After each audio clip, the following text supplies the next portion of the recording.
नमस्कार, news India देख रहे हैं आप और मैं आपके साथ तरन्नुम जहां शेख। बुलेटिन की शुरुआत करते हैं। मिडल ईस्ट में जंग की आग भड़क चुकी है। ईरान के खिलाफ कथित तौर पर 11 देशों का मोर्चा और सबसे आगे है इजराइल। इसके साथ अमेरिका और उसके सहयोगी देश। तेहरान पर लगातार हवाई हमले जारी हैं। मिसाइलें, ड्रोन और अब न्यूक्लियर साइट्स पर खतरा है। ईरान के परमाणु ठिकानों पर हमलों के बाद रेडिएशन लीक की भी आशंका है। फोर्डो और नतांज जैसे न्यूक्लियर प्लांट्स के आसपास आपातकालीन अलर्ट जारी कर दिया गया है। स्थानीय मीडिया के मुताबिक सबसे बड़ा सवाल ईरान के दोस्त कहाँ हैं? चीन और रसिया कहाँ हैं? दोनों ने सीधे सैन्य हस्तक्षेप से दूरी बना ली है। एक्सपर्ट्स का कहना है कि चीन अपनी आर्थिक स्थिरता बचाना चाहता है, जबकि रूस पहले से ही दूसरे मोर्चे में उलझा हुआ है। यानी ईरान को खुला समर्थन नहीं, बस कूटनीतिक बयान। इस तनाव के बीच भारत की सक्रिय कूटनीति, मोदी से Bahrain king Saudi crown Prince से बातचीत। संदेश साफ है, तनाव कम हो, क्षेत्र में शांति कायम रहे और भारतीय नागरिक सुरक्षित रहें। उधर पाकिस्तान में अमेरिका विरोधी प्रदर्शन हो रहे हैं। लोग सड़कों पर हैं। अमेरिकी दूतावासों को निशाना बनाया जा रहा है। अब तक कई लोगों की मौत की खबर भी है। नारेबाजी हो रही है। आयतुल्लाह अली खामनी के पोस्टर्स हाथों में हैं। ईरान के समर्थन में पाकिस्तानी नजर आ रहे हैं। कई जगहों पर हिंसा और मौत की खबरें भी हैं। सरकार अलर्ट मोड पर है। दुबई, कुवैत और यूनाइटेड अरब अमीरात में हवाई उड़ानों पर असर है। भारतीय दूतावासों ने एडवाइजरी जारी की है। हजारों भारतीयों की सुरक्षा पर फिलहाल सरकार की भी नजर है। अगर जंग लंबी चली तो तेल सप्लाई, फ्लाइट्स और व्यापार पर इसका बहुत बड़ा असर होगा। तो क्या ईरान अकेला पड़ गया है? क्या यह जंग शीत संघर्ष से वैश्विक संकट बनेगी? क्या न्यूक्लियर खतरा सच है? और सबसे बड़ा सवाल ये कि कब तक लड़ेगा ईरान? फिलहाल हालात बेहद नाजुक बने हुए हैं। दुनिया की नज़र इस वक्त सिर्फ और सिर्फ मिडल ईस्ट के देशों पर टिकी हुई है। लगातार हम देख रहे हैं कि किस तरीके से इस बीच जो है लगातार हालात बदल रहे हैं और साफ तौर पर डोनाल्ड ट्रंप का कहना है कि वो अब जरा भी पीछे नहीं हटेंगे। इसी बीच एक बड़ी खबर सामने आ रही है। अमेरिकी राष्ट्रपति डोनाल्ड ट्रंप का बड़ा बयान सामने आया है। मैंने जनरल सुलेमानी को मारा, ट्रंप की तरफ से कहा गया। आपको बता दें कि अब तक ईरान के 10 वॉरशिप तबाह हो चुके हैं। डोनाल्ड ट्रंप की तरफ से कहा गया, हमने अब तक जोरदार हमला की शुरू नहीं किया है। ईरान दुनिया में आतंक का प्रायोजक है। तो ट्रंप की तरफ से ये कहा गया है और लगातार हम देख रहे हैं किस तरीके से इस वक्त वहां पर हालात बने हुए हैं और इसी बीच डोनाल्ड ट्रंप की तरफ से एकाएक करके कई बड़े बयान दिए जा रहे हैं। आपको बता दें कि डोनाल्ड ट्रंप ने साफ तौर पर अपने बयान में कहा है कि मैंने जनरल सुलेमानी को मारा है। अब तक ईरान के 10 वॉरशिप को तबाह कर दिया है, नेस्तनाबूद कर दिया है, क्योंकि लगातार इजरायल और अमेरिका की तरफ से संयुक्त कार्रवाई में ईरान के कई ठिकानों को निशाना बनाया गया है। तेहरान समेत कई ऐसे इलाके हैं जहां पर ताबड़तोड़ अटैक ड्रोन से किया जा रहा है और साथ ही डोनाल्ड ट्रंप ने कहा है कि फिलहाल ये लड़ाई जो है ये खत्म नहीं होगी, ये अभी 4 से 5 हफ्ते और चल सकता है। साथ ही डोनाल्ड ट्रंप ने कहा है कि हमने अब तक जोरदार हमला शुरू नहीं किया है, ये सिर्फ और सिर्फ महज एक ट्रेलर है, क्योंकि अभी असली पिक्चर बाकी है। ईरान दुनिया में आतंक फैला रहा है, ट्रंप की तरफ से कहा गया और उसी पर अंकुश अमेरिका के राष्ट्रपति डोनाल्ड ट्रंप लगाने की कोशिश में है। Strongest and most powerful by far military in the world, and we will easily prevail. We're already substantially ahead of our time projections, but whatever the time is, it's okay. Whatever it takes, we will always, and we have right from the beginning, we projected 4 to 5 weeks, but we have capability to go far longer than that. We'll do it. Whatever somebody said today, they said, oh, well, the president wants to do it really quickly. After that, he'll get bored. I don't get bored. There's nothing boring about this. Do you agree with that, Pete? I don't think there's anything, Mr. General. I think there's nothing boring about it. He said from the media, I think he'll get bored after about a week or two. No, we don't get bored. I never get bored. If I got bored, I wouldn't be standing here right now. I guarantee you that. तो चलिए, इसी बीच हमारे साथ खास मेहमान जुड़ चुके हैं। Retired lieutenant colonel G S. सोरी डिफेंस एक्सपर्ट हैं। साथ ही हमारे साथ जुड़े हुए हैं हुसैन जावेद, वरिष्ठ पत्रकार पाकिस्तान के। बहुत स्वागत है आप सभी का। सबसे पहले जैस साहब मैं आपके पास ही आऊंगी। लगातार हम देख रहे हैं किस तरीके से हालात जो है हर दिन बदलता नजर आ रहा है और अमेरिका एक कदम भी पीछे हटने को तैयार नहीं है। क्या लगता है कि कूटनीति का जरा भी रास्ता बचा हुआ है अमेरिका और ईरान के बीच में? जय हिंद तरन्नम जी। ये मेरा सौभाग्य कि मैं आपके न्यूज चैनल पर हूं और विख्यात को पैलेस के साथ। 11 फरवरी 1979 को जब ईरान में इस्लामिक रेवोल्यूशन आया, उसके बाद से लगातार ईरान को पता था कि कभी ना कभी अमेरिका और इजराइल उस पे इस तरह की जंग करेंगे और वो अपनी पूरी पुख्ता तैयारी करता रहा। हाँ, मैं मानता हूं कि ईरान पे इतने आर्थिक प्रतिबंध लगे कि आज की तारीख में उनकी आर्थिक और सैनिक शक्ति अमेरिका और इजराइल के बनस्पत कुछ भी नहीं है। लेकिन हमें यह भी नहीं भूलना चाहिए तरन जी कि ईरान 5000 साल पुरानी पर्शियन सिविलाइजेशन या सभ्यता है, जिसमें राष्ट्रवाद बहुत ऊंचे दर्जे का है। हमने देखा किस तरह से जब 28 फरवरी इस साल सुबह 9:40 ईरान टाइम पे अमेरिका और इजराइल ने ईरान की टॉप लीडरशिप को खत्म कर दिया, 1 घंटे के अंदर 10:40 से लगातार ईरान ने उसका जवाबी हमला देना शुरू किया। और आज युद्ध का चौथा दिन है। अमेरिका के 4 सैनिक मारे जा चुके हैं, अमेरिका के 3 F-15 लड़ाकू विमान गिराए जा चुके हैं। कितनी और अमेरिका की मौतें हुई हैं वो तो हमें कभी वेस्टर्न मीडिया सच्चे तौर पे बताएगा नहीं। लेकिन फैक्ट ये है कि जैसे पिछले साल का 12 दिन का युद्ध हुआ था ईरान और इजराइल में, पहले इजराइल को हामी भरनी पड़ी युद्ध खत्म करने के लिए। जैसे इंग्लिश में वर्ड है, they blinked first, America and Israel blinked first पिछले साल के युद्ध में। इस बार भी उन्हें ब्लिंक करना पड़ेगा।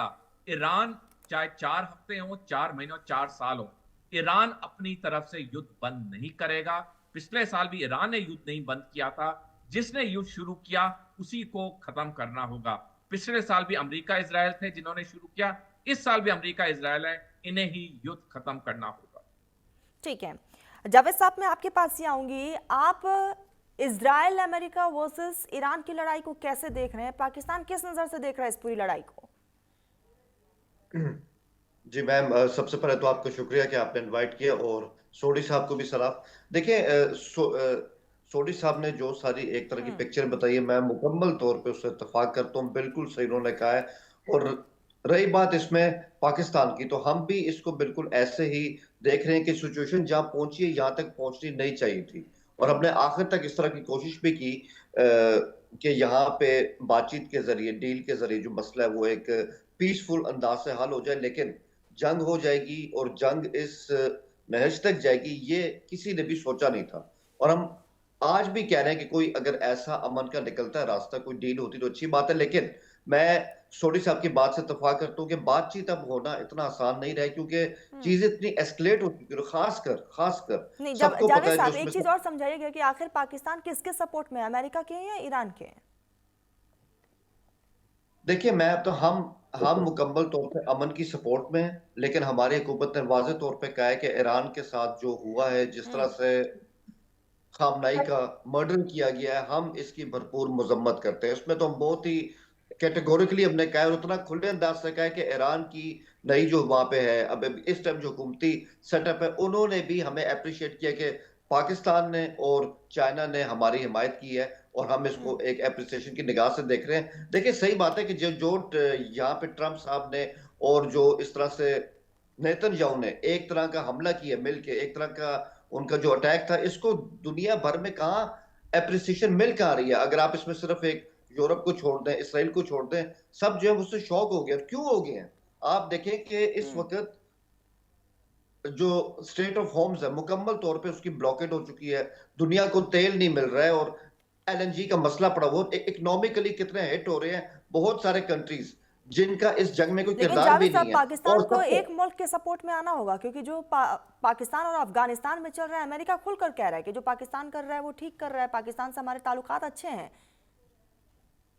तो आप लोग को भी आना होगा किसी एक के सपोर्ट में। देखिए, इंटरनेशनल रिलेशंस में ऐसा नहीं होता है और इसमें यही होता है कि अगर आप एक मुल्क के साथ आपके ताल्लुकात अच्छे भी, तो जरूरी नहीं कि आप उसका जो हर मूव है आप उसकी हिमायत भी करें। हम यहाँ पर ग्लोबल पीस के साथ हैं, अमन चाहते हैं। लेकिन अफसोस ये है कि इस हवाले से जो यूएनओ है और इस तरह के जो इदारे थे वो मुकम्मल तौर पे जो है ना वो खत्म हो चुके हैं। तो ऐसी कोई बाइंडिंग फोर्स किसी के ऊपर रह नहीं गई है, मुकम्मल तौर पे जंगल लॉ चल रहा है। तो हम तो यही चाहते हैं कि अमन हो, लेकिन अब ऐसा लग रहा है कि ये जंग इतनी आसानी से और इतनी जल्दी लपेटी जाएगी नहीं, और इसका स्कोप जो है वो इस तरह से बढ़ता भी जा रहा है। ठीक है, इसी बीच हमारे साथ निपुर आलम बयान जी जुड़ चुके हैं, विदेश मामलों के जानकार है। बहुत स्वागत है निपुर जी आपका। निपुर जी, आपने जावेद साहब को भी सुना, साफ तौर पर कहना है कि अब ना खुलकर सामने आ रहे हैं लेकिन बैकग्राउंड में सपोर्ट पूरा है। किस तरीके से देखा जाए पाकिस्तान के इस रवैये को? देखिए, पाकिस्तान का तो खुद ही अफगानिस्तान के साथ वॉर में उलझा हुआ है। तो और पाकिस्तान के साथ में तो स्थिति ये है कि एक तरफ ईरान जो नेबर कंट्री है और वो भी बलूचिस्तान का नेबर है, और साथ अमेरिका से पूरे रिलेशंस भी रखने हैं। अमेरिका से रिलेशन इसलिए रखने हैं क्योंकि फंड भी चाहिए, वेपन भी चाहिए, तो किसी एक की साइड लेना तो बड़ा मुश्किल है। तो लिहाजा इन्होंने वो वाली लाइन उठाई जो हमारी लाइन है कि we are stand with the peace. तो थोड़ा सा मुझे लगता है आपके दर्शकों को भी हंसी आई होगी जावेद भाई की बात सुनकर कि पीस के समर्थक हैं, लेकिन चलिए, उनका अपना स्टैंड है जो अपना रखना चाहें। लेकिन बात यह है कि ईरान और अमेरिका या इजराइल के साथ जो वॉर है, मुझे नहीं लगता कि ये बहुत लंबा खींचेगा, क्योंकि जिस प्रकार से ईरान के एक्शन हुए और वो भी मिडिल ईस्ट में कई कंट्रीज के ऊपर, उसको मल्टी फ्रंट वॉर बनाने का प्रयास किया गया ईरान के द्वारा। लेकिन मुझे लगता नहीं कि बहुत लंबा ईरान इस फाइट को आगे लेके चल पाएगा, क्योंकि एक सीमा होती है, एक लिमिटेशंस होती है किसी भी कंट्री की। तो ईरान की जो अपनी एक हम मिसाइल्स की बात करें, ड्रोन्स की बात करें, उनकी एक कैपेसिटी है, उस कैपेसिटी के अंदर ही वो फाइट करेंगे। और जिस प्रकार से उनके अटैक हो रहे हैं, चारों तरफा जो अटैक कर रहे हैं, मुझे ऐसा लगता है कि वो एक स्ट्रेटेजिकली कोई प्लान करके नहीं हो रहे हैं, बस कि कर देने हैं, अटैक कर देने हैं, कैसे भी करके वो रुक जाए। नहीं तो अगर किसी को वाकई में एक लंबा वॉर लड़ना हो तो मुझे लगता है कि वो थोड़ा पेशेंस लेकर, थोड़ा प्लानिंग कर कर तब इस वॉर को क्या करेगा, आगे बढ़ाता है। कहाँ किस पर हमला कितना करना है, कितना नहीं करना है, उसके पश्चात तय होता है। तो अभी तो मुझे ऐसा लगता है कि कहीं ना कहीं ईरान जो है अंडर प्रेशर है, और अंडर प्रेशर होने के बाद वो चाह रहा है कि कैसे भी करके अमेरिका इजराइल के ऊपर एक दबाव क्रिएट किया जाए, और वो दबाव जो है मिडिल ईस्ट के और जो कंट्री हैं उनकी ओर से अमेरिका इजराइल के ऊपर प्रेशर हो। नूपुर जी, क्या लगता है कि संयुक्त राष्ट्र सामने आ पाएगा इस पूरे मसले का हल निकालने के लिए? नहीं, यूएनओ वगैरह की जो मतलब यूएनओ है, इस तरह के जो इंस्टीट्यूशंस हैं, ये सब अब पास्ट की बातें हो चुकी हैं। आप सोचिए, अमेरिका का गाजा में पीस के लिए गाजा पीस बोर्ड का बनाना, और उसको केवल ये नहीं कहा उसने, अमेरिका ने कहा कि इसको हम और भी नए विकल्पों के रूप में देख रहे हैं, यानी कि हो सकता है कि और भी जो दुनिया के डिस्प्यूट्स हैं उनका भी सॉल्यूशन हम इसी गाजा पीस बोर्ड से करें। तो यूएनओ के आज मान कौन रहा है? ना तो अमेरिका मानने को तैयार है, ना इजराइल मानने को तैयार है, ना ही आपका रशिया मानने को तैयार है, ना चीन मानने को तैयार है। हम कहते रहे, कुछ भी कहते रहे, तो मुझे लगता नहीं कि यूएनओ का बहुत बड़ा प्रभाव पड़ने वाला है। तो किसी तरह की चीजों को, और खासतौर से अमेरिका ने खुद ही जितने भी इंटरनेशनल इंस्टीट्यूशंस हैं उनसे अपने आप को बाहर निकालना प्रारंभ कर दिया है।